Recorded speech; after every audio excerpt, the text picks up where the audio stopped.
আল্লাহ রে,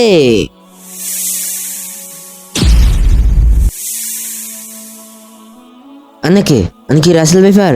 না, আমি রাসেল সুইপার। আসছি যখন একটা কামড় দিয়ে যাই তোরে। ওমা, মাখো রাসেল সুইপার কামড় দিছে। দেখতে পারলে নাকি 50,000 টাকা পুরস্কার। রে ওজালে ভাই, ওজা সাহেব কই আননি? থামো, মই বুঝতে পারছি তোমাকে কুত্তাই কামড়াইছে। আরে এই শ্যামরা, তোর তো কুত্তাই কামড়াইছে। ধর্মিয়া কি করার নেই, আমার তো রাসেল ভাইপার কামড় দিছে। দেখেন না দুইটা দাঁত। কোনটা কুত্তা কামড় দিছে আর কোনটা হাফে কামড় দিছে এটাই বুঝেন না মিয়া। মানে কেরম হয়েছেন, কোন দেশেও জানে? দাঁড়াও বাপু, মোর কাছে হেইয়া ওষুধ লইয়াছি মই। দাঁড়াও দেখতে। ওকে, মোর বিনটো রাখিয়াছি। আয় রাসেল ভাইপার, আয় আয় রাসেল ভাইপার। ওই দেখ চলে আসছে।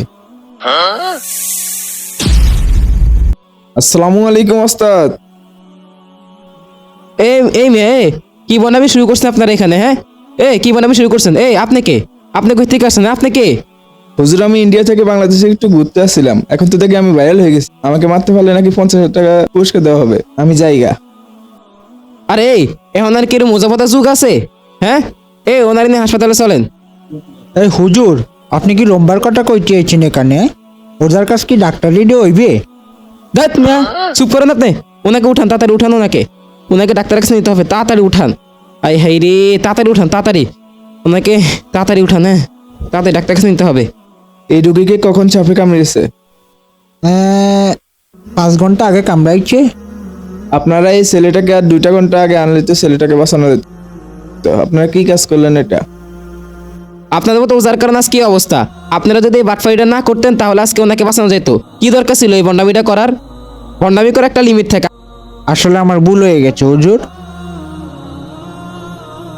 আচ্ছা ডাক্তার সাহেব, মোরা যদি এই সাপ থেকে বাঁচতে চাই, মগো কি করণীয় আছে? আপনাদের বাড়ির আঙ্গিনা সুন্দর মতো পরিষ্কার পরিচ্ছন্ন রাখবেন। আর আপনাদের খাটের নিচটা ভালো করে দেখবেন, পরিষ্কার পরিচ্ছন্ন রাখবেন। আর যদি টিনের ঘর হয়ে থাকে তাহলে খাটের নিচটা তো অবশ্যই ভালো করে দেখবেন। শিশুদের জন্য অবশ্যই গুরুত্বপূর্ণ, তাদেরকে বাসায় রাখবেন।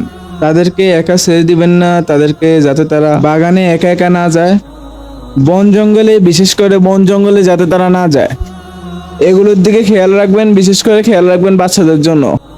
আর আল্লাহর কাছে হাত তুলে মুনাজাত দিবেন। আচ্ছা হুজুর সাহেব, আমরা তো এতক্ষণ ডাক্তার সাহেবের কথা শুনলাম। এই সাপ থেকে বাঁচার জন্য কোনো কি দোয়া দুরুদ আছে? সাপ থেকে বাঁচার দোয়া হলো আউযু বিকালিমাতিল্লাহি তাম্মাতি মিন শাররি মা খালাক। আর এছাড়াও ডাক্তার সাহেব যে পরামর্শগুলো দিয়েছে এগুলো আমরা মেনে চলবো। আর আল্লাহ তাআলার কাছে দোয়া করব, আল্লাহ তাআলা যেন এই গজব থেকে আমাদেরকে হেফাজত করেন। চলেন যাই। আচ্ছা ঠিক আছে, চলেন। রাসেল ভাইপার নামে সামান্য একটা সাপ এসে পুরো বাংলাদেশটাকে আতঙ্ক করে দিচ্ছে।